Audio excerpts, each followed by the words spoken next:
Hi everybody, it's Mr. Tough Mobile Tech, the Tough Book Master. We have an HP 350 G1. It has a 500 gig mechanical hard drive, which is too slow. It's the old type of hard drive. We're going to put a SSD 256 hard drive in this computer. We have already cloned the 256 SSD.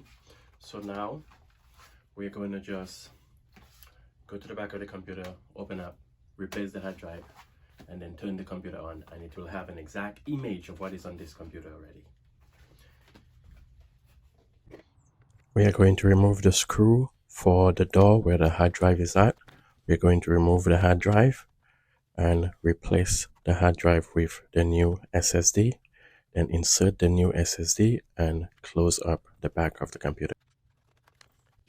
Then we are going to turn the computer over, turn the computer on, and see, the computer is working much faster.